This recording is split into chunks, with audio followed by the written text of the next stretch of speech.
આજે આપણે બનાવવાના છે ઇન્સ્ટન્ટ રવાના ઢોકળા. તો એના માટે છે ને આપણે એક મોટો વ્હાઈટ સાલ્યું છે રવો લઈ લીધો છે.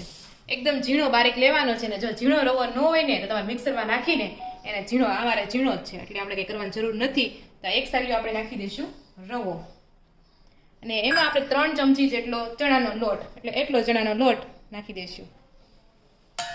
અને તમે આમાં છાશ પણ નાખી શકો અને દહીં પણ નાખી શકો અને હું નાખું છું અહીંયા દહીં.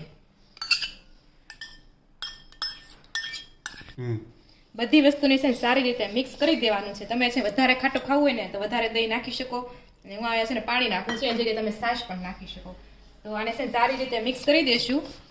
તો આને સારી રીતે મિક્સ કરી દીધું છે. હવે આને છે ને ઢાંકીને 10 થી 15 મિનિટ સુધી આપણે રેસ્ટ આપવાનો છે.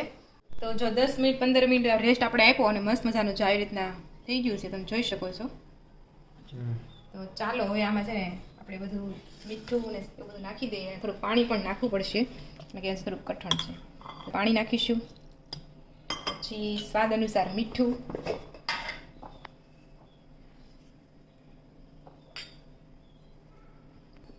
અને આદુ મરચીની આપણે પેસ્ટ નાખી દઈશું. અને સારી રીતે છે ને હલાવી લેવાનું છે, મિક્સ કરવાનું છે.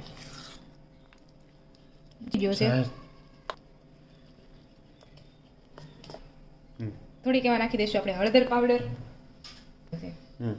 સારી રીતે હલાવી લેશું એટલે મસ્ત પીળા થઈ જશે. હવે આમાં આપણે 1 ચમચી જેટલું તેલ નાખી દઈશું અને સારી રીતે મિક્સ કરી દઈશું.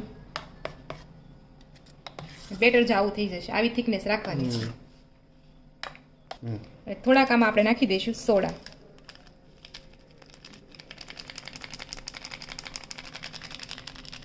એટલા નાખું પછી ખબર પડે.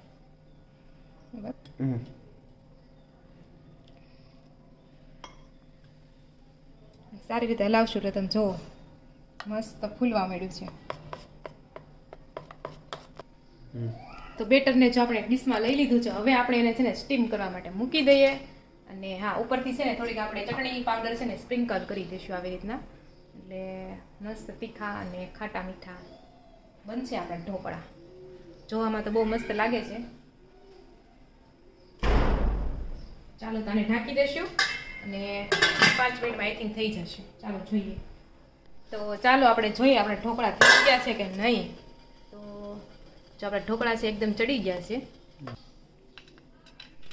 તો આપણા ઢોકળા છે એકદમ રેડી થઈ ગયા છે. તો જો મસ્ત સ્પોન્જી આપણા ઢોકળા બની ગયા છે. તો ચાલો બધા ઢોકળા ખાવા માટે મસ્ત મજાના.